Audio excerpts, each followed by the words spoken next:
assim. Jó, capítulo 8, versículos 5 e 6, diz assim, ó.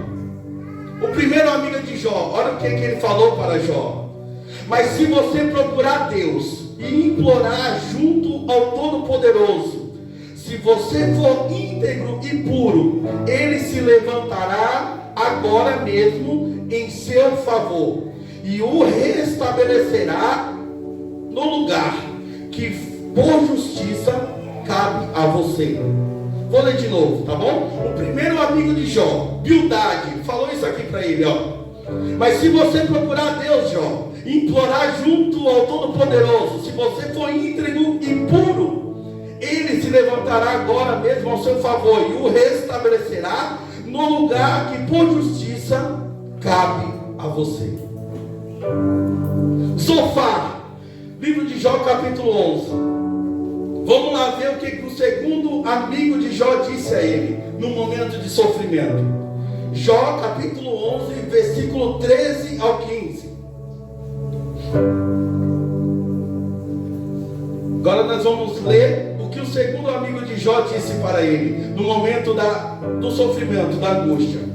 Contudo, se você lhe consagrar o coração e estender as mãos para ele, se afastar das suas mãos o pecado e não permitir que a maldade habite em sua tenda, então você levantará o rosto sem envergonhar-se, será firme e destemido.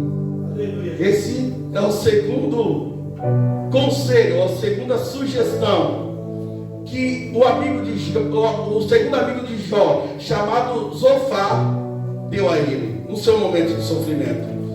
E agora nós vamos no Jó 22, versículo 23, que é o terceiro amigo de Jó. Nós vamos saber o que o terceiro amigo de Jó disse a ele. Os irmãos vão entender, tá bom? Amém. Acabamos de ler o primeiro amigo de Jó, o segundo, agora nós vamos ler o terceiro amigo de Jó, chamado Elifaz. Jó capítulo 22, no versículo 23. O terceiro amigo de Jó diz assim para ele, ó: se você voltar para o Todo-Poderoso, voltará ao seu lugar, se afastar da sua tenda a injustiça. Amém? Feche sua Bíblia, em nome do Senhor Jesus. Glória a Deus. Esses foram os três amigos de Jó que nós acabamos de ler: Bildade, Zofar e Elifaz. E essas são as seguintes frases que eles disseram para Jó, né? Como eu disse, lendo o livro de Jó, a Bíblia revela que ele tinha três amigos, esses três amigos, tá bom? Que apareceram durante o seu sofrimento, e eram amigos que de fato se importavam com Jó, porque a Bíblia começa dizendo que eles saíram, cada um saiu da sua terra para o visitar. E ninguém visita a outra pessoa se não tiver no mínimo, né? Um afeto, um carinho, uma admiração e um amor, né? Você jamais, dificilmente vai visitar alguém que você não gosta. Você só visita alguém que você gosta, sim ou não? E essa é a primeira demonstração que os amigos se importavam, né? Eram terras distantes e cada um saiu da sua terra para visitar a Jó quando souberam que ele estava sofrendo. Mas o sofrimento, a Bíblia vai dizer que o sofrimento de Jó era tão grande, mas tão grande, que eles não o reconheceram de longe. Eu fico imaginando os três amigos de Jó dizendo: será que é Jó mesmo? Não, tá parecido, mas tá. Não. A Bíblia vai dizer que eles só conseguiram realmente conhecer Jó quando eles se aproximaram de Jó. Agora, para você ver esse contexto, como era o sofrimento de Jó, a que estado Jó estava, para aqueles amigos não conseguirem o reconhecer de longe, só quando estiveram frente a frente com Jó, foi possível eles reconhecerem, né? E ao se aproximar, é algo tremendo que acontece agora. Amigos, eles se lamentaram muito. A Bíblia vai dizer que eles choraram, né? Rasgaram as vestes, jogaram terra nas suas cabeças, como se estivesse de luto, literalmente demonstração de luto. ficaram em silêncio por 7 dias e sentados no chão. Eles se importavam com Jó, sim ou não? Sim. Depois disso a Bíblia vai dizer que Jó rompeu o silêncio e começou a desabafar. Porque amigo também tem essas funções, né? Tem hora que nós não queremos, queremos só alguém para que nós possamos desabafar, colocar para fora a nossa angústia, o nosso sofrimento. E Jó, ao desabafar, a Bíblia vai dizer que Jó, ele amaldiçoou o próprio dia do seu nascimento. Pesado, né?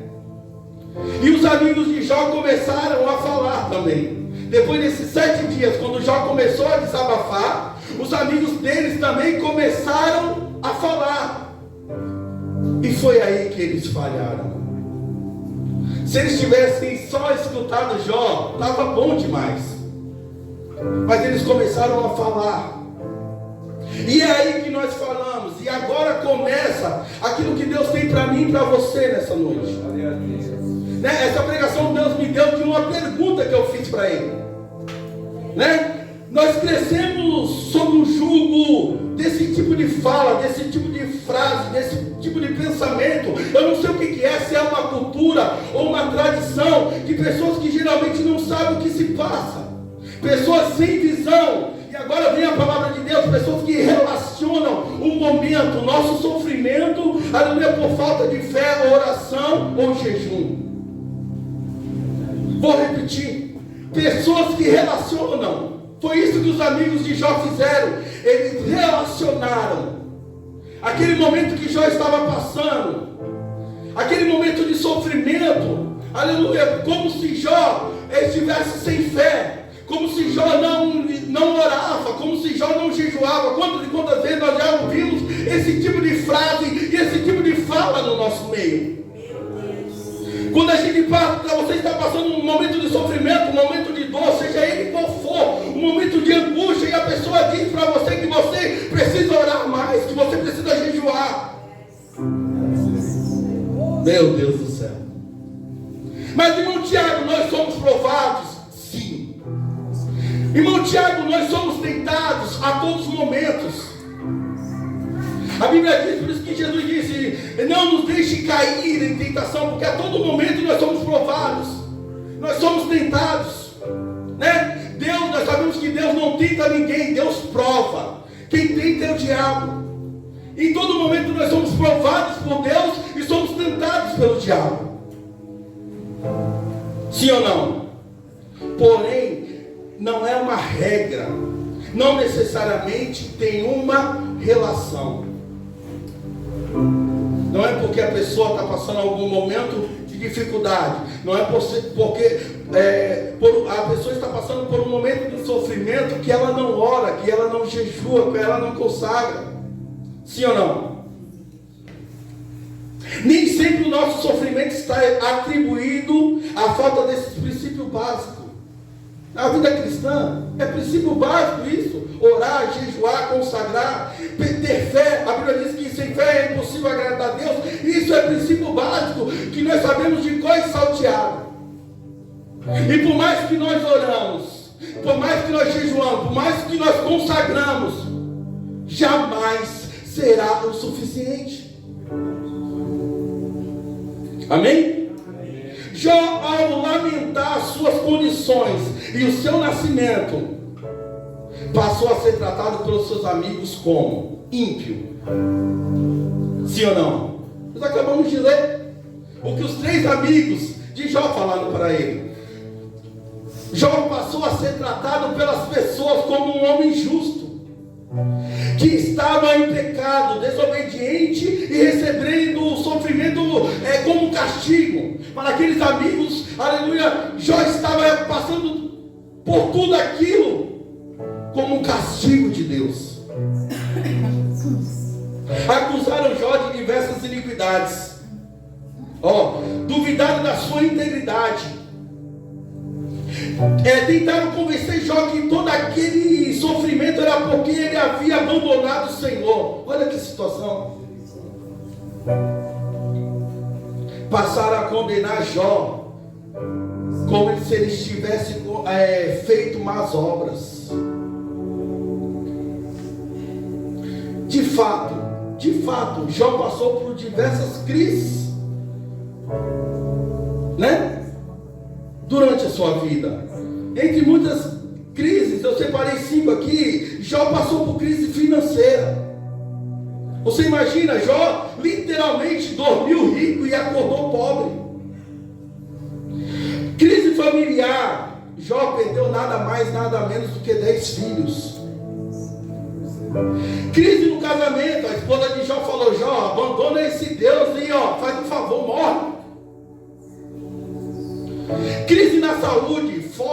Jó tinha feridas, e a Bíblia vai dizer que não era qualquer machucadinho, qualquer raladinho, não.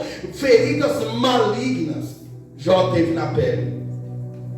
E Jó, aqui finalmente Jó teve crise nas amizades, né? Os amigos que tornaram literalmente pelos tipos de falas inimigos de Jó. Só que agora vem a principal palavra nessa noite de Deus para mim e para você. Só que nenhum desses envolvidos sabia que Jó era um homem sincero, temente a Deus e se desviava do mal. Nenhum dessas falas, nem a esposa de Jó, nem seus amigos, sei lá quantas mais pessoas falaram, aleluia, que Jó estava passando naquele momento por um castigo de Deus, porque ele era um pecador, porque ele era um ímpio, porque ele era injusto. Não, nada disso. A Bíblia vai dizer que ele, Jó, sincero, homem sincero, reto, se desviava do mal. Glória a Deus. E era temente a Deus. E tem mais, além de ser tudo isso, que já não é pouco para o ser humano, Jó santificava os filhos. Sim ou não? Jó se levantava de madrugada. Jó oferecia holocausto. E não era um dia sim, um dia não, uma vez por semana não. A Bíblia vai dizer que Jó fazia todas essas coisas continuamente. Continuamente. Ninguém sabia que um dia o Senhor disse a Satanás: observaste meu servo Jó. Eu falar do Pedro falar de mim é fácil. Mas agora você imagina o próprio Deus testemunhar a respeito de Jó.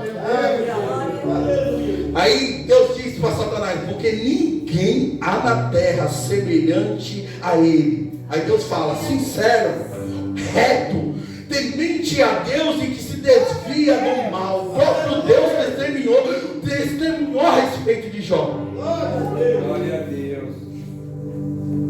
Apesar de ser tudo isso,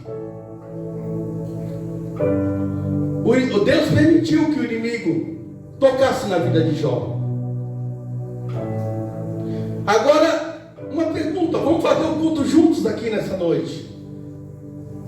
Que pecado Jó tinha?